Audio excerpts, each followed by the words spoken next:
जानेवारी 1950 रोजी आपल्या भारताला त्याच्या सार्वभौमत्वाची जाणीव करून देणारं संविधान प्राप्त झालं. मग पुढे स्वदेशी सहकार आणि राष्ट्रीय शिक्षण यासारख्या आदर्शवादी संकल्पनांमधून भारतानं गरीब राष्ट्र ते विकसनशील राष्ट्र असा मोठा खडतर प्रवास केला होता. याच भारताबद्दल मोहम्मद अलीजी असे म्हणाले होते की भारतातील विविधता ही भारतासमोरील सर्वात मोठं आव्हान ठरणार आहे.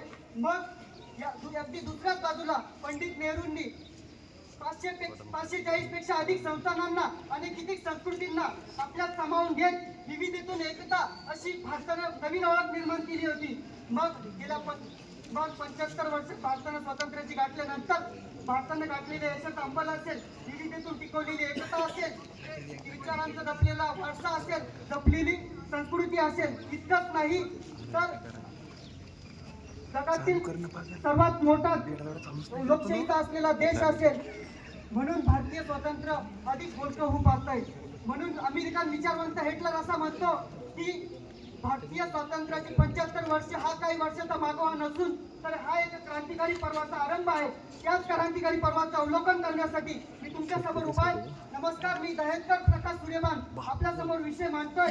मला विषयाच्या सर्वप्रथम म्हणावंसं वाटतं की द हिंदू या वृत्तपत्रामध्ये the golden jubilee of India हा अग्रलेख आला होता. त्या अग्रलेखात असं लिहिण्यात आलं होतं की ज्या कालखंडात भारताला स्वातंत्र्य मिळालं अगदी त्याच कालखंडामध्ये ब्रिटिश राजवटीकडून एकूण 12 राष्ट्रांना स्वातंत्र्य देण्यात आलं होतं. पण त्यापुढे जाऊन भारतानं केलेल्या प्रगतीमुळं, अवलंबलेल्या ध्येय धोरणांमुळं भारत जगातील विकसनशील राष्ट्र म्हणून जगासमोर आलेला आहे.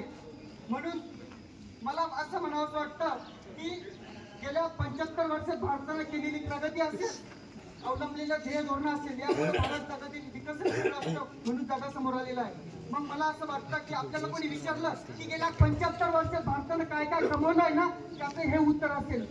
मग ओसाड झालेल्या जमिनीतून भारतानं सोनं पिकवण्याचं काम केलंय. म्हणजे ट्रान्सफॉर्मिंग इंडिया, ट्रान्सफॉर्मिंग ऍग्रिकल्चर अशा धोरणातून भारतानं आयात करणारा भारत आज निर्यात करणारा भारत झालाय. भारत 130 देशाची भूक मिटवताना तुम्हा आम्हाला सर्वांना पाहायला मिळतोय. मग 1991 ला केलेलं नवीन आर्थिक धोरण असेल किंवा 2020 ला केलेलं नवीन शैक्षणिक धोरण असेल, या सर्वातून भारत त्याच्या आत्मनिर्भरतेची वाटचाल करताना तुम्हा आम्हाला सर्वांना पाहायला मिळतोय.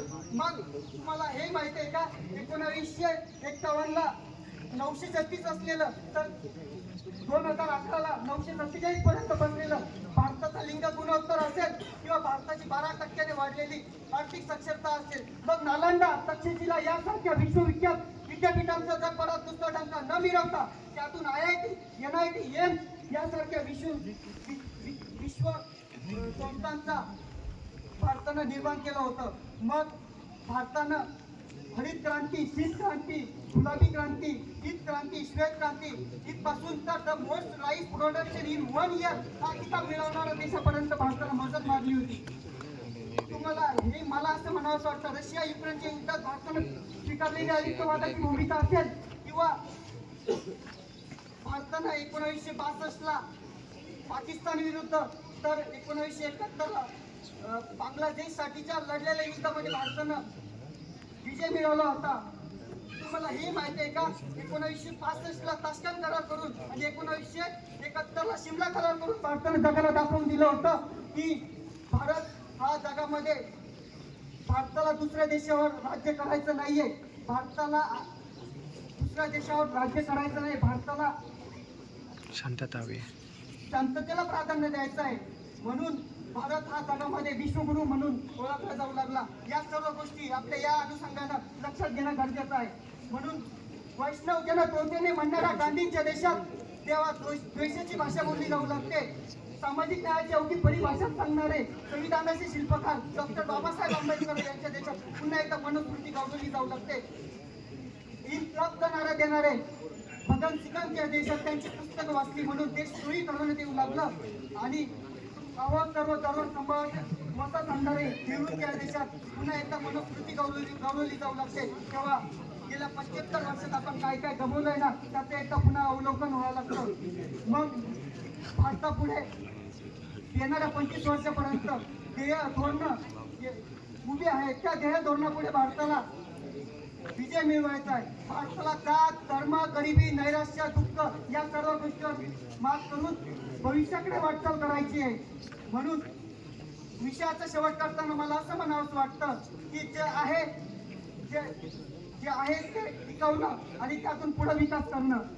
म्हणून वाय.एस. राजन आणि अब्दुल कलाम यांनी इंडिया 2020च्या पुस्तकात लिहिल्याप्रमाणे भारताला आता दोन समृद्ध महामार्ग विकासाचा महामार्ग नकोय, तर भारताला आता दोन खेड्यापाड्यांना जोडणारा विकासाचा समृद्ध महामार्ग हवाय.